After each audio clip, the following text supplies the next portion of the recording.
It's late game content, right? So you'll see at the top right hand corner there's that 50. That means we're level 50. Okay. That's late in the game. And we're going to come across somebody in need of help. All right. So we're definitely, you know, a mercenary who's maybe feeling themselves a little bit at this point. We're pretty strong, right? Oh, yeah. We're doing good. We've got the Adressia, our boat. Okay. And it should be pretty decked out at this point. And as well as our gear, if you look, he's looking pretty regal there. Oh, yeah. So you're definitely not starting off looking this way, right? No, you basically start off with a pair of sandals and your underwear, and then hopefully you get better from there. Yeah, I think that's one of the coolest things, too, that I've seen about Odyssey is that as you level up, your outfit is going to change, but it's not just cosmetic this time, right? Oh, no, absolutely not. We have an entire progression system built around, picking up new gear, dismantling it, engraving it, so you can upgrade your gear to make it for bonuses like damage, extra damage, or being impervious to certain other types of damage. And so you'll customize your arms, your chest, your legs, and your helmet with stuff you'll find on the battlefield, stuff you'll find at the end of a quest line. We have entire setups that are like you have to have all 5 pieces in order to be able to unlock these bonuses. The possibilities are endless. The permutations in terms of how many different kinds of looks you could have is ridiculous. Yeah, and I mean it just adds another hook to keep us playing. In the end, there's now a loot grind in Assassin's Creed. There's always a little bit more that you could go get. Yeah. But so we're jumping in. We see this mob going on here. What's happening? Sure, you can see that in the back there. You have that quest giver icon. So this person probably needs a little bit of help, but they're in trouble. So you kind of want to interact with them in order to get their story before doing anything drastic. Snake, what's going on? We will bring this evil creature to justice. They're lost in paranoia. They think I sacrificed my Ligia to the creature in the forest. Hold your forked tongue. This walking curse is in league with the writhing dread. She just looks scared to me. Please, the creature took Ligia. If I die here, who will save her? I'll save Ligia and kill any creature that tries to stop me. What are you saying? She will lead you to the Petrified Temple and you're doomed. So we're getting a preview here of all of the dialogue options available. Yeah. We have a bunch of dialogue options sometimes that are just about getting more information. You want to get to know somebody. You want to find out what their motivations are. You want to find out where are they going to take me. All sorts of normal curiosity questions you would ask somebody you're trying to help out. Yeah. And they're not always catastrophic choices where somebody lives and somebody dies. You want to have that range, right? I love that too because Assassin's Creed has always told such awesome, rich stories and presented so many cool, unique characters. It's nice to be able to inquire more about them if I want to. Oh yeah, absolutely. I mean, I'm a quest director at UB Quebec, and building these stories that revolve around characters and the kind of troubles they have and how their daily existence affects their lives, basically, and how they could need the help of a mercenary is something that was super interesting to us. It's just like, what is that nitty-gritty of that person's reality? Yeah. So we saw that cinematic, that conversation scene. We've now jumped into some combat because it looked like these soldiers were going to execute a helpless woman. Yeah, exactly. So you're going to interrupt them from doing something very nasty and help the lady at the same time. Yeah. So we just saw an amazing ability. Can you tell us a little bit more about that? Abilities are something that we've really put a lot of work into. We want players to be able to customize their experience, and we want them, when they fight, to be able to be aggressive. So we have an entire tree of abilities that you can unlock that will give you different kind of powers during combat. So you can have more passive things like increased health, but you could also have a lot more aggressive abilities like everybody's seen the Sparta kick at this point, right? So satisfying. Amazing. I know, it's so cool. It never gets old. There's the shield break is great as well. There's a bunch of stuff you can invest your ability points in that'll give you bonuses across the board. So we've dispatched of the soldiers. Yeah, so she can talk.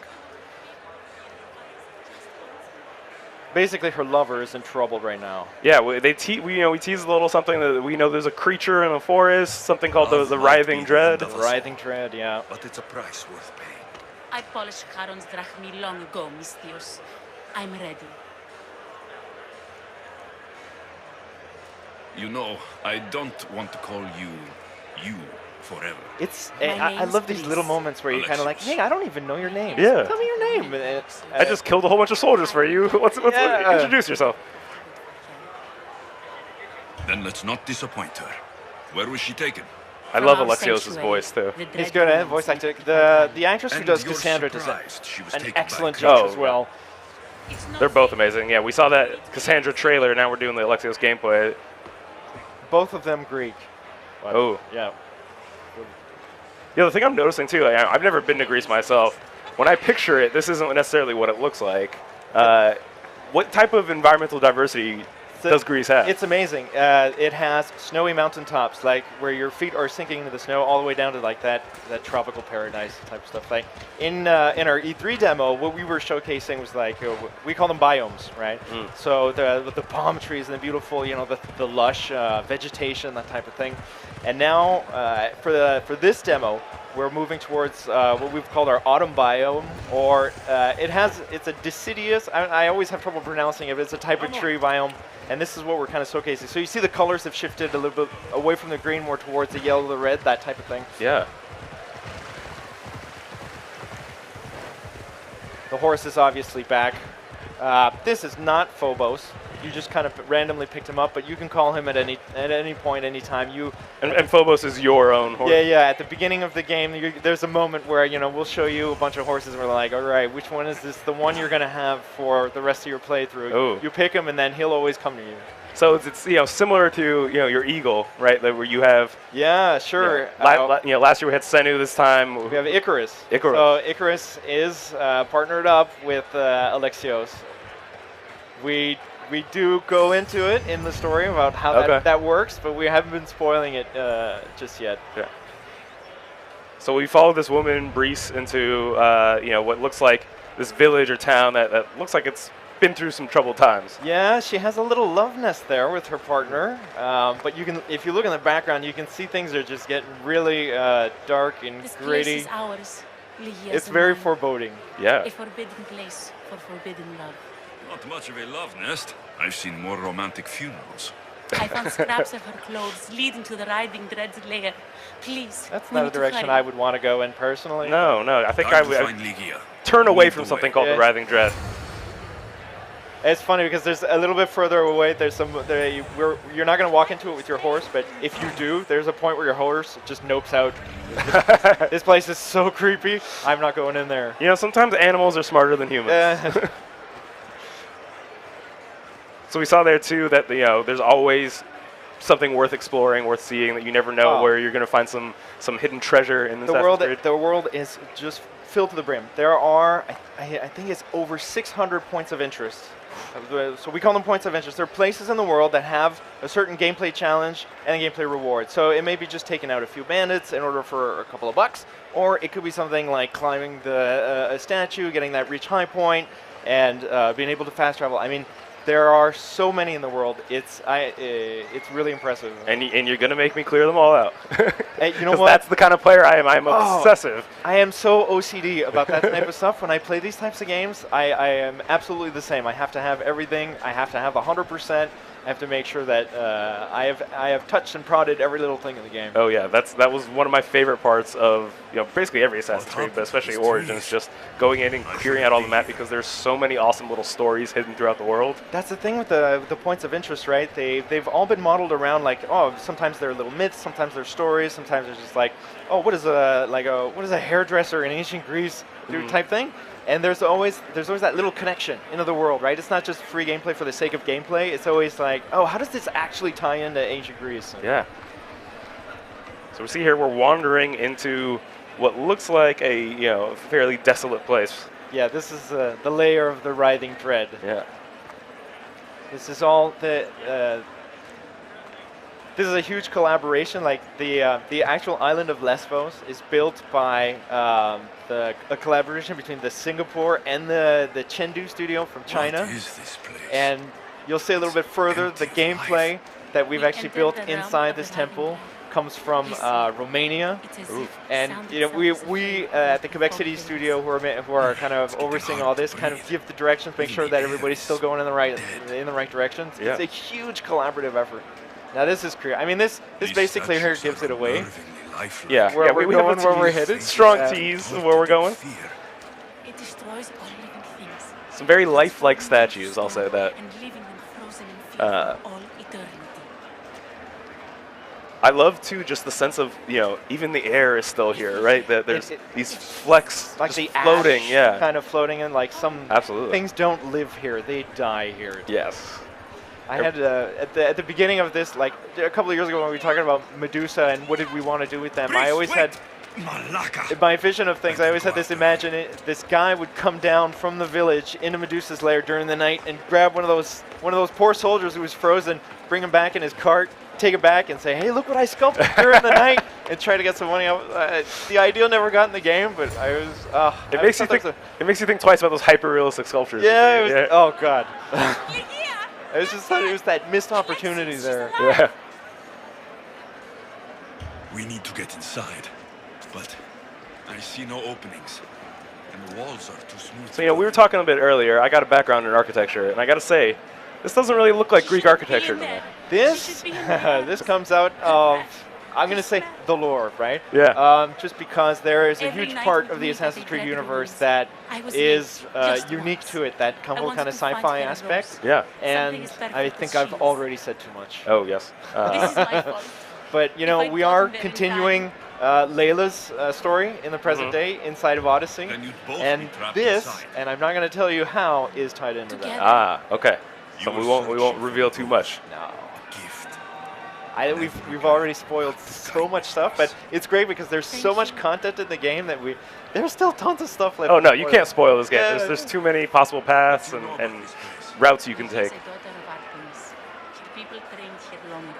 You mentioned too, this is a continuation of Layla's story when we saw her, in Assassin's Creed Origins. The thing I love about this game is that it is simultaneously a prequel and a sequel. I'll find it. Right? That you're continuing Layla's story, It is the but doing it ultimate 400 years before. It's the ultimate prequel, right? Yeah. It's before even the existence of the Assassins and the Templars, as they've been come to know. And I was talking to somebody on the floor earlier. I was like, well, you have to look at it. It's kind of like the NFL, right? So the NFL exists. It's got all its teams. People play football. But did people play football before the NFL? Well, of course they did. Yeah. So it's kind of the same thing. Like philosophies outlast the names of organizations. You know what I mean? I love that. That's a really great analogy. Did you see the creature yourself? No, but only the riding dread would be strong enough to take Lygia. She's too fierce. And too stubborn. You said Lygia knew how to get into the lair. Where exactly is the key? The daughters of Artemis hide their most prized possessions in a cave. So we in have the this village. idea that It's this creature has protected by taken wild Lygia, beasts and that fierce she's warriors. behind this door, and we Yeah. need to go The key save is her, shaped but we like can't get this. through it. We have They see this. have it, This is it one of will the be there. most amazing things for me that happened during production was I'll this find a way this inside, specific and key. then I'll kill this So creature. you need a And I'll disc. find Oh, the rose I should have given Stephanie's her the that historian's gonna kill me because I can't remember the name of it, but it actually exists. It's something that they have in a museum, and it actually predates our story by something like 10 or 12,000 years. Wow. It's this artifact that they found with engravings that they can't decipher, Mhm. and we were able to integrate it into the game and pose it as this key to the layer of, I'm gonna say the writhing dread. Yes. Right? So we got sort of our setup here that we need the key, and now we're back on our ship, the Adrestia. Are we going to find the key? So we're going to a neighboring island, which is just a little bit west of Lesbos, and a small island called Chios, where in theory the key is located. The great thing about Chios is that it's populated mostly by what we call a micro-faction. So I'm going to take a couple steps back. We Yeah. have the two main factions of the game, right? The Spartans and the Athenians constantly vying for control of territory. But inside of that, I mean, they aren't the only ones who live here, right? We have other factions that are alive inside our world. We have the Daughters of Artemis that we're going to meet in just a few moments. They're a group of hunters and huntresses who are focused on nature. We have the Followers of Artemis, these kind of cult-like zealots they're quite aggressive and they're very mean. They're fun to kill. We have the Cult of Cosmos that we're going to hunt down. Their soldiers roam the world as well, and the bandits as well. So the island of Chios that we're going to is really populated by these Daughters of Artemis, who happen to also be kind of your gateway to the legendary animals. So there are animals all over the world, but a few of them are special, shall we say? Yeah. So hunting them down and bringing them back is something that's another part of the story, completely optional, I might add, but that you can go ahead and do in the world. Yeah, I think what we're also seeing some ship sailing here. The water is absolutely gorgeous. I love know. these zoomed out shots. It's crazy, isn't it? Oh my God, we were the team is so proud of what they've accomplished with it. Oh, they should be, yeah. The thing I love about the Daughters of Artemis too is that it kind of frames that this is a world that's still very much guided by religion and belief in these deities. Artemis obviously being a Greek deity. This period has people believing all sorts of things. Some don't believe in deities at all. Some believe in the diversity of beliefs is really impressive. And even inside specific beliefs, they'll have different stories for different deities. And you it's actually really difficult to keep track of, but it makes it super fun to tie them into the quests. So you talk to somebody whose personal beliefs are about this particular god, and you can weave a whole story just about him or her and their beliefs and how they affect their lives. It's a tremendous amount of fun. Yeah. So we're seeing a lot of blue-sailed ships here. Who are these? So the blue sails represent the Athenians. So Chios right now is controlled by Athens, I'm assuming, because usually the blue ships mean that are allowed to swim there, to sail there when you control the nation. But so Spartans have their ships too that protect their territories. Yeah. We also on the waters we also have merchant ships and pirate ships. If you start shooting on merchant ships, well then you'll gain the attention of mercenaries who'll come after you and punish you for being a very naughty Spartan. Yeah, because obviously in this story you're a mercenary yourself, but you also can get tracked down by mercenaries. The mercenary system is a huge system inside the game, and it's basically law enforcement, right? So you will commit an act, a bad act, I would have to say, like you kill somebody in front of other people, kill a civilian, maybe steal something. Yeah, you're not going to get desynchronized this time. No, around. you don't get desynchronized. People get mad at you. Yeah. They get mad at you. They put money on your head, and they go, "Oh, all right, this guy just I don't know. He killed my 3 goats, and then he ransacked my treasure or whatever." So now, so a mercenary inside the world is going to grab that bounty. He's going to come after you. And we actually have a ladder system where these mercenaries exist in the world at all times. They're not just they don't spawn when they need to be spawned. They're always there, and they come hunting after you. So you can either pay for your bounty, so you can directly pay money to the sponsor. It's kind of like a hush money type thing. Yeah. Or you can do the head-to-head with that mercenary, and sometimes they're going to be pretty powerful. But when they're powerful and the challenge is there, then the rewards are there too. Yeah. And for the first time too, that killing the people that are coming after you isn't your only option, right? No, not always. The mercenaries make it really tough to talk to them. Okay. There are a lot of instances in the game where, you can, as opposed to, taking the violent method, and personally as a gamer, this is what I've always tried to do, is just is there a way we can talk this out? Yeah. Sure, I'll give you a couple of bucks if maybe we can negotiate, or maybe I'll help you out. I'll find something that your daughter needs or whatever, and then we can go our own separate ways without any bloodshed. For me, as a gamer, those are the moments that I like the best. Yeah. So you're coming up. See, this is a hunter's camp right here, and the key is hidden in the back. We just saw a few minutes ago. The place is packed, and they're not going to take very kindly to you coming in there and stealing their stuff. Yeah. So we just saw there that we scouted out with Icaros. Icarus, yeah. And now we waited until nighttime to attack this camp. Yeah. So it makes more sense, right, to attack stealthily during the night. Oh yeah. So meditation allows you to wait half the day and just switch it over. So we have we have an entire ability tree that's dedicated just to being an assassin. So this is where you can put ability points to do more damage when you sneak up behind somebody, or when you get to those last tiers of skills, you can actually be you can purchase the chameleon skill, which allows you to be invisible for a short time. There's a lot of stuff that caters specifically to this type of gameplay. Yeah. So yeah, that was an amazing ability. I love that one. Yeah. You throw your spear and you just come right up to it and pull it out of the person, and you're moving. You can move through the environment by using this ability. It's amazing. Yeah, that is so cool. And we saw in the lower left-hand corner there. What are those exactly? Are those the abilities we have? So you have so many abilities that you can't use them all at once. You can only use 4 at a time. So you map them to the face buttons, and then you can hold left bumper and you hit your face buttons depending on which one you want to call. And can we are these able to be used endlessly? How do you mitigate? You'll see at the bottom of the screen, there's the adrenaline meter. So we were talking about fighting earlier. We put the players in a situation where they'll tend to be more aggressive, right? We give them reasons to attack. Those attacks will generate adrenaline and make them allow them to spend the adrenaline to use their abilities. So it's like this vicious loop of aggression, where the more I'm aggressive, the more I have adrenaline, the more I use my abilities, the more I'm making adrenaline, etc., etc. That's what we were going for. Just in terms of the overall feeling of combat for Odyssey, we wanted to make sure that you were the instigator. Yeah, there's the awesome loop of, okay, I need to fight so I can build up the adrenaline so I can use an ability and then sort of go back and forth between your strategies. Yeah, and you get that Sparta kick out. Oh god. It's funny too. I know that the geographic topography of Greece adds a lot of verticality to this game. Yes. Which makes it so satisfying to Spartan kick people off of cliffs. There are so many places where you can do it, and when you get it just right, I'm telling you, there's no feeling like it. The first time, it must have been a couple of years ago when I joined the team, and I finally got to start playing around with this, and I got my first Spartan kick right off a cliff.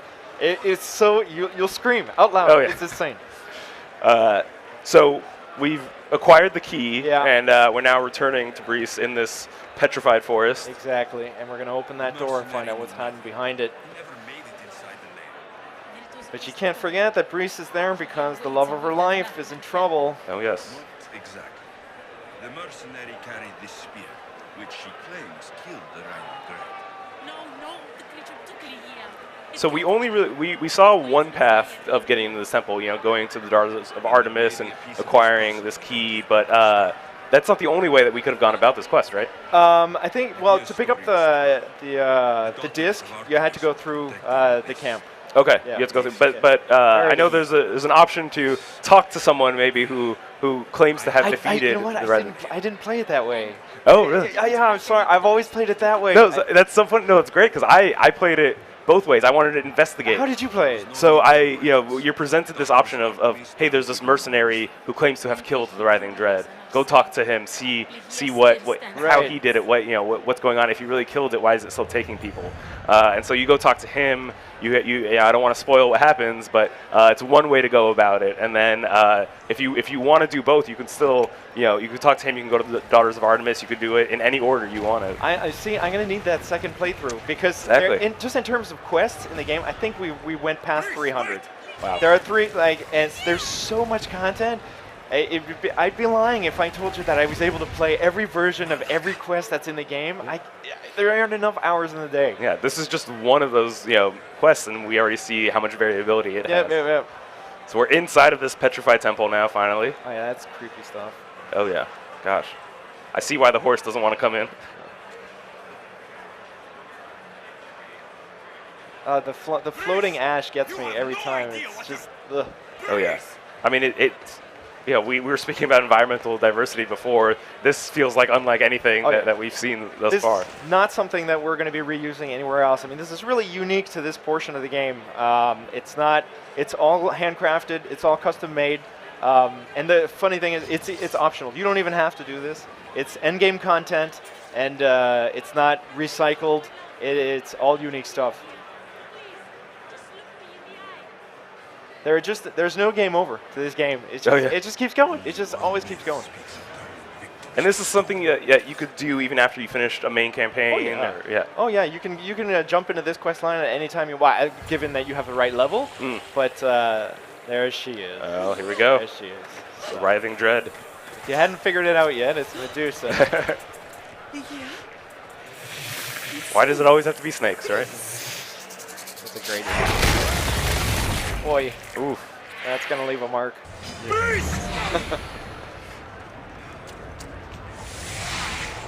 Yeah. The entire fight with Medusa was built by the Bucharest studio. Wow, shout out to Ubisoft Bucharest. Yeah, absolutely. They did a fantastic job. So, walk us through this fight a little bit. What sort of abilities does Medusa have? It looks like she's trying to stare her gaze down at us. So she has the classic gaze, right? If you stay in it too long, you'll turn. You can see the character slowing down right now. She also has the ability to call the souls that she's already. One of the funny things is you'll see that when she does call the additional soldiers, they all have names. Right? Oh, right. So these are all like soldiers that came into her lair and were I was gonna say eaten up, but we're like destroyed by her. But they still carry their names when they come attack you, playing her bidding. Yeah, and she has these great area of effects that you have to dodge out of the way as well. Yeah. And then find that one opportunity when she gives you that opening. So here we're using an adrenaline attack, is that it? Or what is this exactly? That's probably just additional damage. Yeah, she's not going to let you do that for long. You can see, I mean, we've put quite a few hits on her already, and she's still got quite a bit of health left. Yeah, yeah. She's absolutely one of the toughest fights in the game. Like it is end content. Yeah. We don't want this to be easy anyway, right? Yeah, you're not doing this as a level 1 Spartan No, mercenary, absolutely not. you know, in sandals and rags.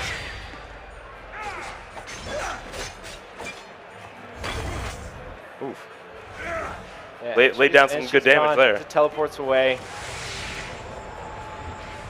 So yeah, Calling those soldiers. See, those are the ones. They all have their own names. Oh gosh. I thought that was a great touch. Stephanos the Builder. Yeah. Oh. Yeah. So yeah, you gotta. Always on the verge of turning to stone there. I gotta say that looks like a very useful ability though. Oh yeah, absolutely, absolutely. And he's got it tuned way up high. Because each of the abilities that we have has different levels that you can keep investing in, keep making sure that it gets more and more damage, more and more powerful. He is clearly maxed out. Yeah, so not only can you unlock the ability, you can level it up. Oh yeah, absolutely, absolutely. And these abilities all come from one of the weapons he's got, right? Which is No, the abilities are independent from the weapons, but the weapons will give you the opportunities to engrave them and do additional damage as well. Okay. So depending on whatever, if you want to use a sword, a dagger, a heavy weapon, a blunt weapon, whatever, all of those can be upgraded and they can be engraved. So like if you want to do fire damage with your giant hammer, then you can do that and you can focus on getting that type of damage. So we just saw it there again. He's. Alexios holds up a spear, right? What spear is that? So the spear is a connection to the first civilization. It is the spear of Leonidas. Okay. It belonged to his grandfather who fought the Battle of 300. I'm not going to say any more about that. Okay. And it is now in your possession.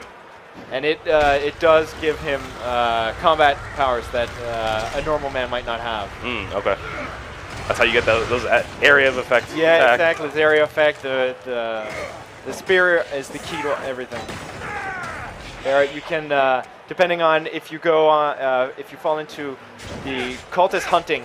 So we have an entire organization of conspiracy theorists that you can hunt down, and they each carry a little shard that you can accumulate and then bring to a forge and upgrade the actual spear itself, so it does more damage and it does, and it's just more powerful. Very cool. Yep. We're getting to the end of this fight. Oh yeah, looks like. Ooh, that's that looked painful. Yeah, maybe not. Oh, so we just, it looks like Alexios just used another ability to heal himself up a little bit. Oh yeah, that one, it becomes essential when you're doing high damage stuff like this.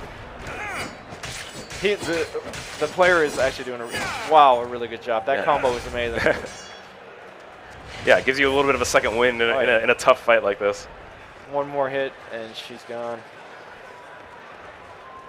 Yeah, as we've been watching this too, I'm just appreciating how much you have to navigate the space while you're fighting off these stone soldiers attacking you while using the columns to avoid her gaze. Yeah, they're staples of Assassin's Creed. You can't do just fight, you can't do just navigation. It's always better when you can mix everything up together. So yeah, we did it. Throwing as many challenges as you can to the player is always the best. And here's I was surprised that we actually made this public, but I really was. It's the type of stuff we keep secret for people that they can discover on their own. But if you know the lore, if you know the license, that is something special. So yeah, as always, Assassin's Creed's got some pieces of Eden in the background. Yeah, we're not neglecting that. Yeah, the spear is not the only thing. Which helps explain a little bit of these mythological figures and beings. Absolutely. Everything that we do has to be based in a rational world. It has to be based, it makes sense inside of the lore of the universe that we build. We don't just throw around stuff because it's cool, it has to make sense. So yeah, the mythical creature. Yes, that's Medusa. And no, you can't romance her. She's a little too focused on growing her statue collection, and she thinks you'd be a perfect addition. Good thing you're the baddest fighter in all of Greece by the time you meet her, because who wants to end their odyssey encased in stone? Come on, walk it off, because that's just the start of what she can do. She'll keep you guessing by zipping around her lair at superhuman speeds, tripping you up with energy blasts from the sky, and summoning stone warriors while protected by a force field. And if that doesn't work, she's also real good at just stabbing you. Medusa and her monstrous ilk aren't something you'll just stumble into like a bear in a cave. These fights are reserved for high-level players, and they go far beyond what you'll face while wandering the countryside or sailing the Mediterranean.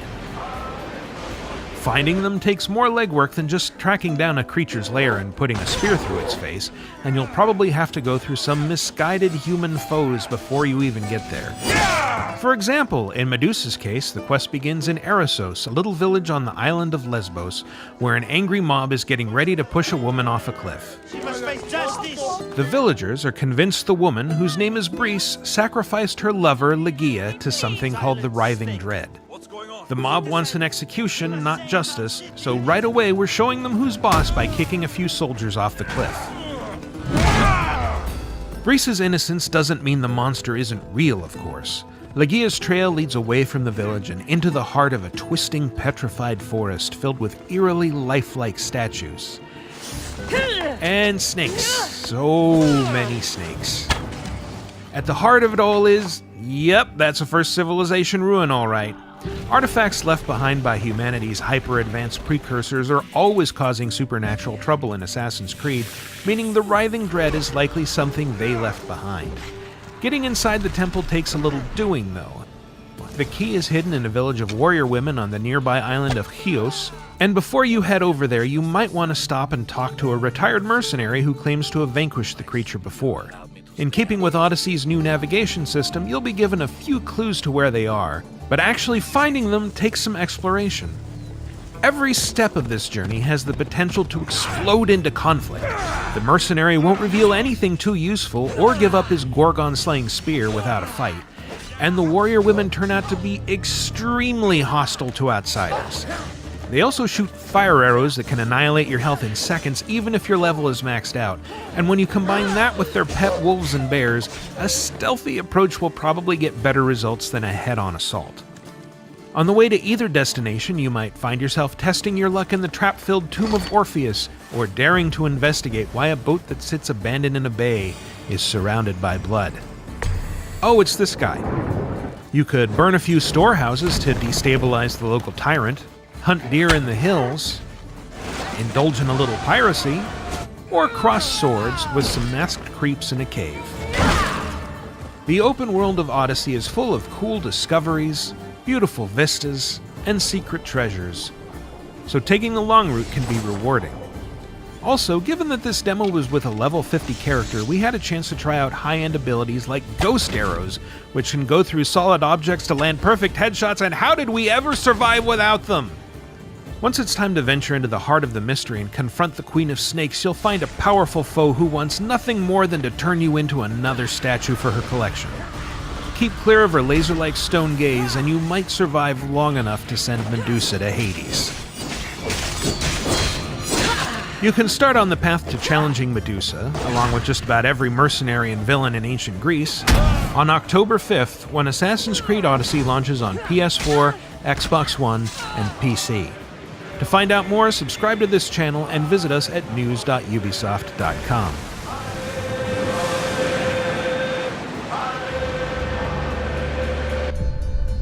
Assassin's Creed Odyssey, available October 5th.